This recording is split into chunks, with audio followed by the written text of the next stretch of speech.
Our next speaker is Dr. Niel Rooi from the City of Johannesburg. Niel, could you come in and give us your input?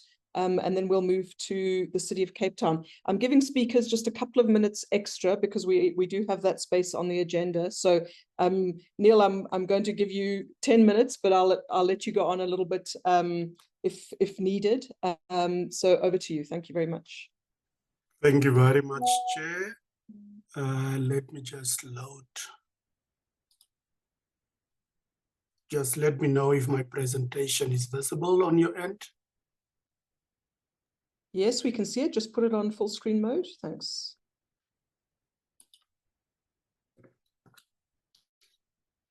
That is, thank you very much, Chair. I don't think I need further introduction. We have already said that I'm from the City of Johannesburg, and what I will speak on is the futurecasting, specifically building resilience in the face of climate change, disasters, and the topic that I will, or the themes that I will speak to is the futurecasting as a developmental tool, building resilience through futurecasting, climate change disasters, what the City of Johannesburg is doing in terms of their strategies, and a call for action.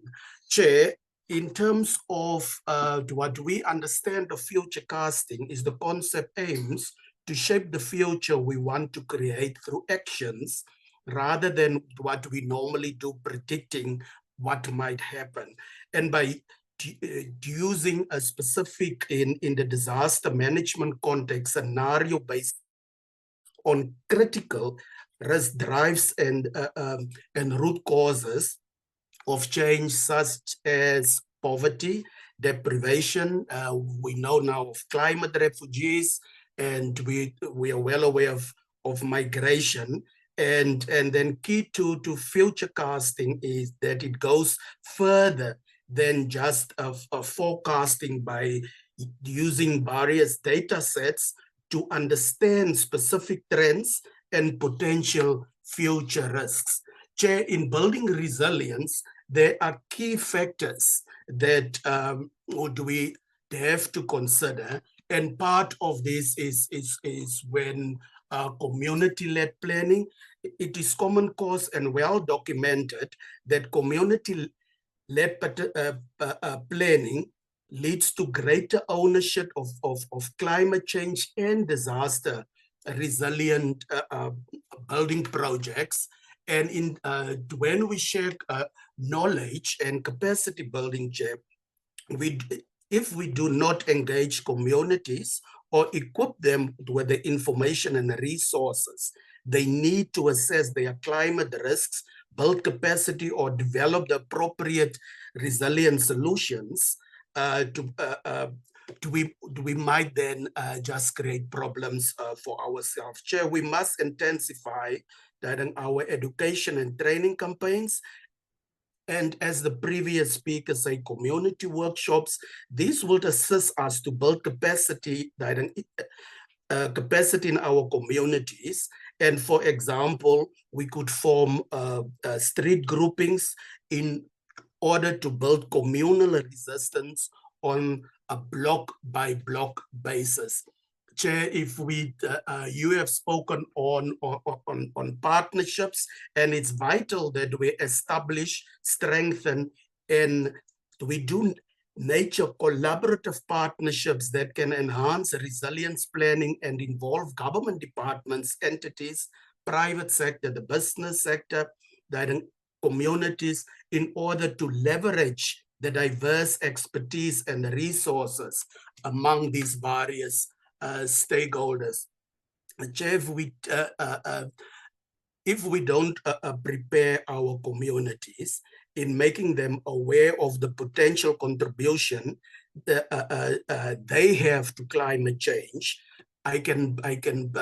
examples that come to mind is when we cut trees indiscriminately for firewood, Chair, and then we have seen how how yards has been put full of concrete, so therefore there's no absorption of water into the soil, and so forth, but by providing information to communities would allow them to understand better the impact of their actions and climate change, and for sure what resources they need to assess their climate risk and develop appropriate, integrated, resilient community solutions that we might need.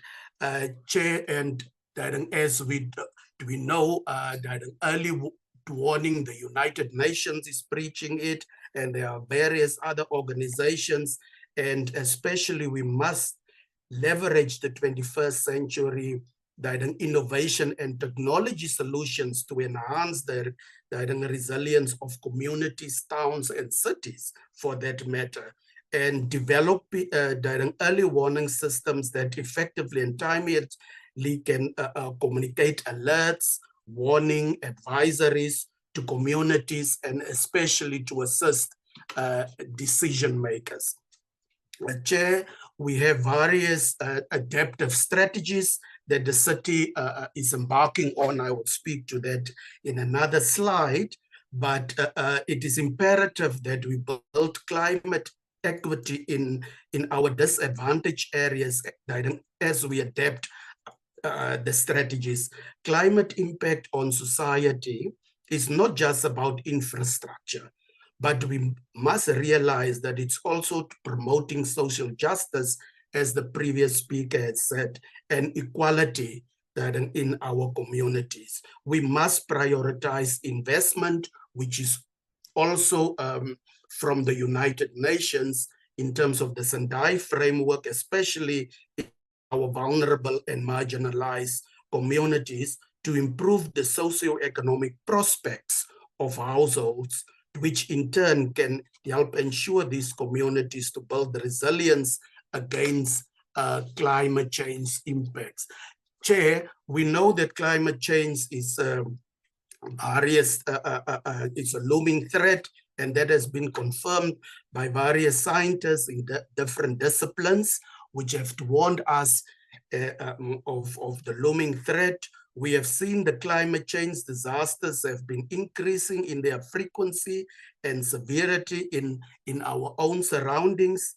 The World Economic Forum warns that by 2050, climate-related disasters will cause great socioeconomic devastation and losses.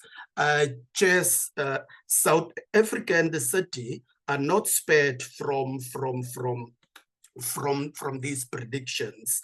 The country over the last few years has been battered by cyclones, tropical storms coming from the Indian Ocean. We have seen an increase in anecdotal evidence of tornado formations. We have seen an increase in heat wave islands, particularly in informal settlements and high-rise and concrete buildings. Chair, these are just in part of what the previous speaker said. These are some of the realities.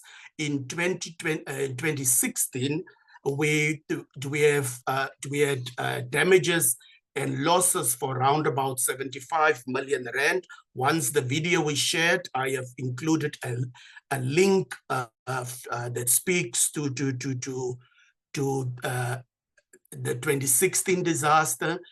Chair, this one is the 2021 incident where we did losses and infrastructure damages of nearly over 300 million.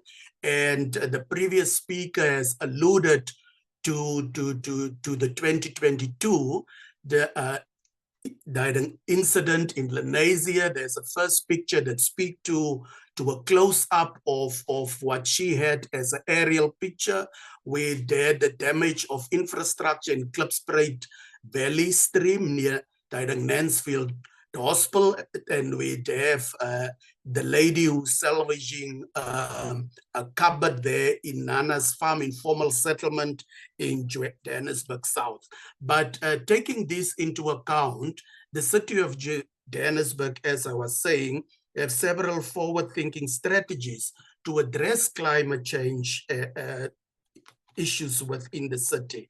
And the city is having some of the key initiatives that are the city's climate change action plan, which strives to make climate change resilient, the city resilient by 2050.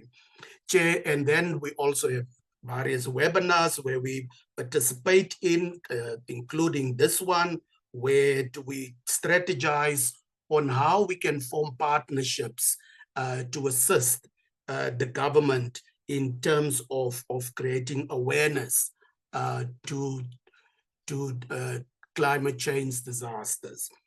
And then as we build resilience, that include the recently approved water security strategy that we have that will cover things like flooding and urban drought management. And then we also have a strategy by JRA that will speak to the development of resilient infrastructure.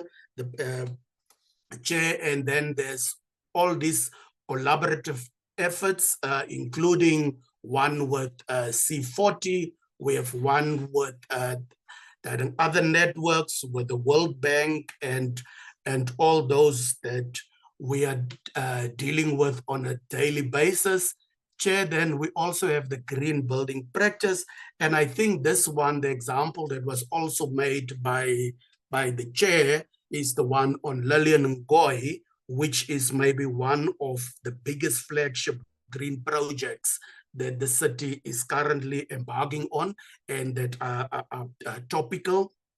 Chair, we have progressive disaster management plan that is civil-centric and incorporates aspects of the Paris Agreement, Sustainable Development Goals, and the Sendai framework. And lastly, Chair, there's also there are various independent research that has appraised the forward-thinking strategies the city is embarking on. And these initiatives, Chair, reflect the City of Johannesburg and especially disaster management's commitment to create sustainable and climate resilient future. By integrating these strategies, the city can respond more effectively to current extreme weather challenges and build a foundation for greater resilience against future shock. Chair, just as we move forward, as I was saying, we have to have a call to action and embrace what you guys are doing in terms of future casting and as disaster management, integrate future count, not just in the city, but as South Africa as a sustainable development and a disaster risk management strategy. Especially, we must consider adopting it as a tool for adaptation and resilient building, and to foster and enhance collaboration. And the previous speakers have spoken about this, so that we create these platforms for knowledge sharing and between government agencies like City of Cape Town and City of Johannesburg and the speaker from the community to build that collective understanding of climate change risks and the disasters. And we must empower our communities so that so that they have a better understanding of not just disasters, but also the climate change challenges and strengthen their preparedness and resilience to these impacts. Chair, and that is my presentation from the City of Johannesburg. I hope it was within my 10 minutes. Thank you, Niel. That was great. That was marginally over, but within the space that you've got for your input.